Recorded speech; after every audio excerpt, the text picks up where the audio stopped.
Waterfalls right in the heart of New York. Olafur Eliasson brings art to the people because he wants to make art for all. What really inspires me is this feeling of being causally connected to the world. When I do something, then it has consequences. And when I say something, then it means something. The worst thing for me is the feeling that I do or say something and nothing happens.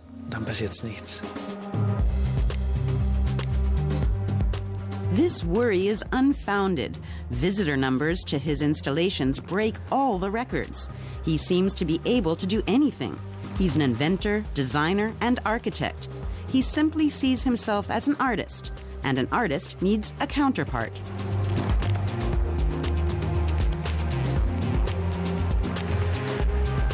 Part of his work is also the awareness that we're all on this small planet together and that we're somehow connected. It's the idea that this simple, self-contained artwork doesn't exist. It only ever exists via the others.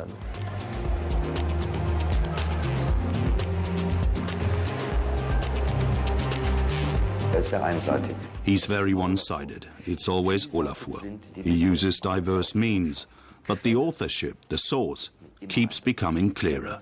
I can recognize a work by Olafur Eliasson in the dark in a headwind. What kind of person is Olafur Eliasson? A man who reveals almost nothing about himself and who wants to talk exclusively about his art. He's a man who has a lot of strength and a strong will, but he's also sensitive and soft and empathetic in his works.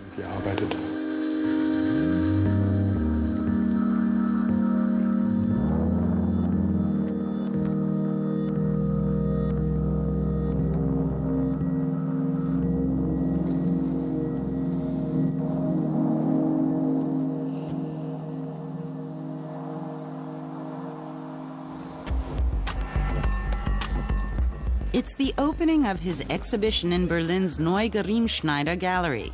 On display are objects made of driftwood and mirrors, as well as his latest photographic series.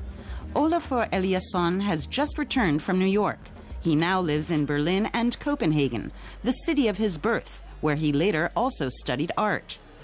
He only uses his camera in Iceland, his emotional home. As a child, he spent his summer months there with his father. His love of glaciers, mountains, and volcanoes hasn't faded. His photographic series reveal the diversity of these natural phenomena.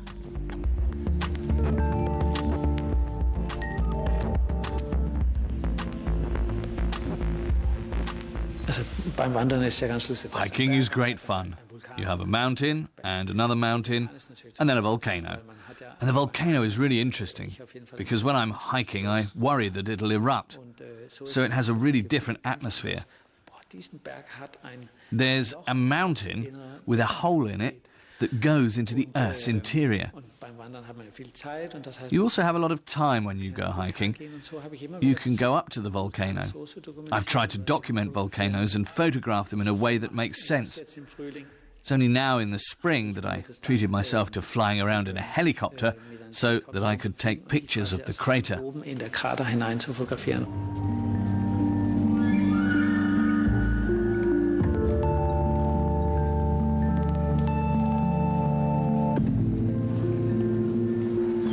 His long-standing friend, the artist Thomas Demand, is among the guests.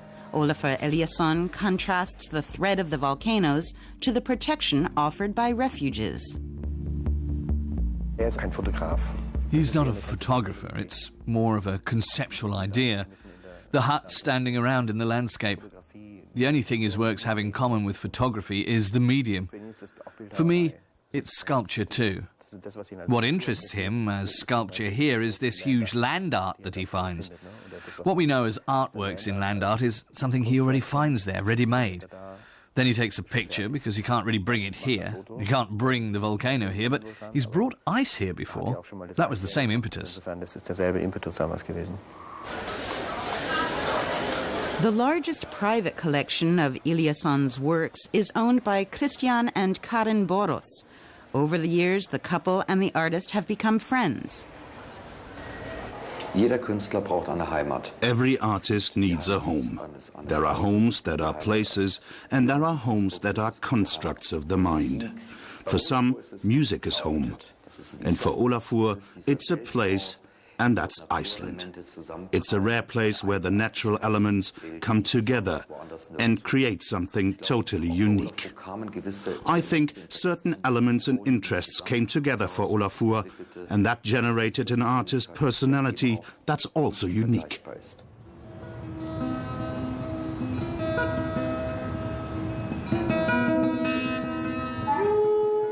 In Iceland, the experience of nature is still wild and direct. The topics born in this archaic landscape can be found in all of Olafur Eliasson's works.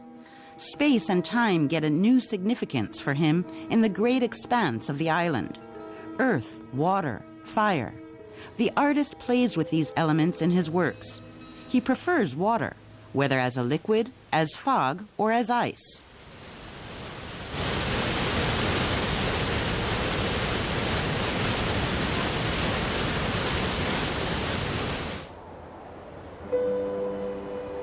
This is also where he got his obsession, as he himself calls it, for light.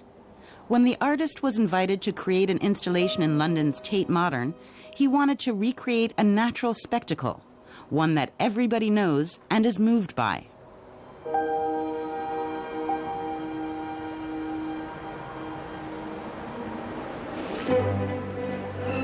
He attracted 2.2 million visitors to the gallery with his weather project. They all wanted to see just one thing: the sun in the huge turbine hall.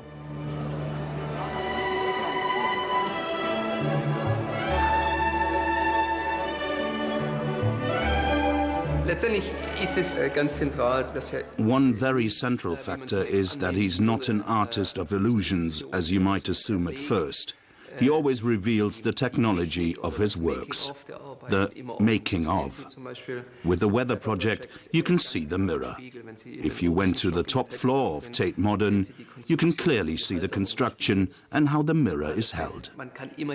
You can always look behind the scenes. You can see the mirrored ceiling. If you look closely, you can see half of the sun, the yellow semicircle, which appears as the sun. On the left side, you can see the sodium vapor lamps that make the transparent, milky foil look bright yellow. The trick is always exposed, and that's why the works are so powerful, and work in reality too.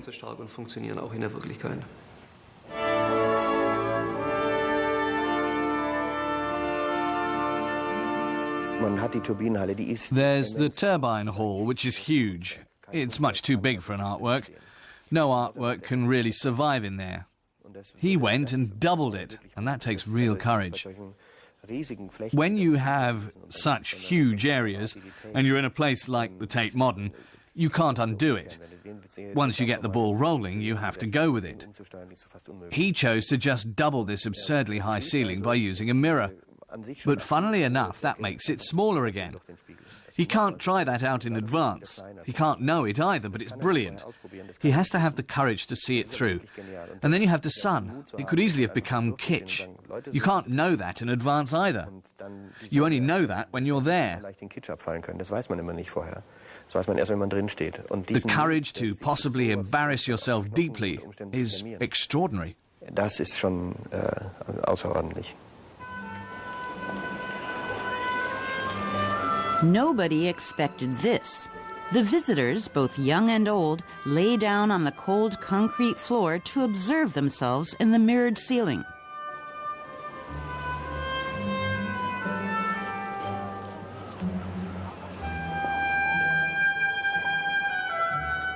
The artist keeps asking himself, how do I feel in a space? He achieved something unique here. He turned an inhospitable hall into an inviting place, a place everyone enjoys spending time in.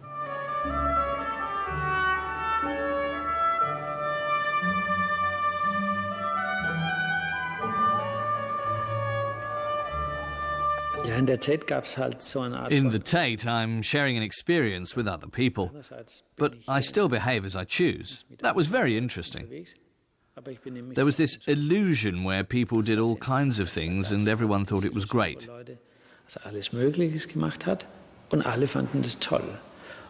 You have that nowhere else in the world. You can't go into a room where everyone's doing something and everyone thinks it's great. That was maybe why it was a success. This inclusiveness was nice, but people didn't all have to do the same thing.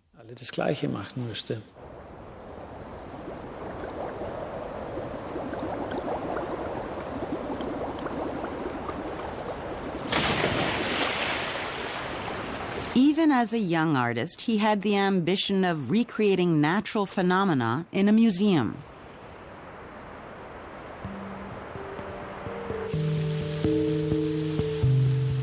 Beauty was the title he gave to the rainbow he created in a small gallery in Cologne in 1993, using the simplest of means. The colorful play with water struck the art world at the time like a thunderbolt. Lots of very famous people tried creating artificial rainbows before him. I know of 3 or 4, who we don't have to name here, but they were really angry that this Icelandic guy with lamps from the hardware store managed to create a rainbow where they failed. They had labs and scientists, whereas he just put it together. It was a great feat. The sound of the water was a garden hose. The whole thing probably cost 50 euros or marks in those days, but it was lovely.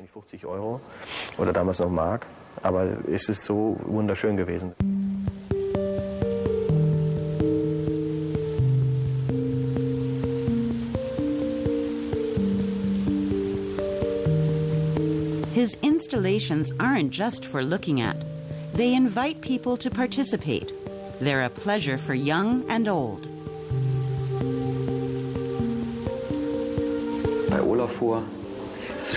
Children are greatly fascinated by Olafur's works.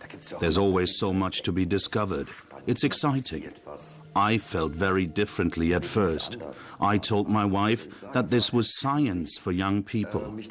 Was this the art we needed?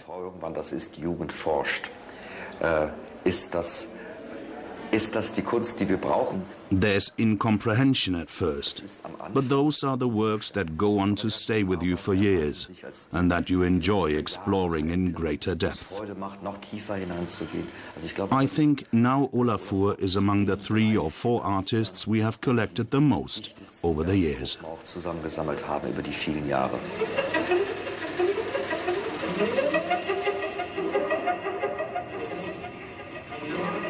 His light and mirror installations make us see things afresh.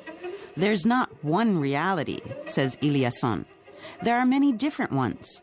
Everyone constructs their own.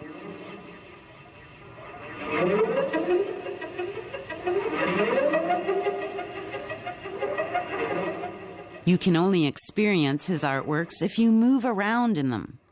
In the inverted panorama house, mirrors project the visitor's shadows onto a wall, creating inspiring confusion. Everyone sees it in his or her own way. Perception becomes a deliberate, creating act. During a project, there's a moment when I observe myself from the outside. When is a situation constructed in such a way that I see myself from the perspective of the image? Suddenly I'm looking at myself through a picture or a kind of mirror. But I don't mean mirrors. I could say reflectivity or mirroring.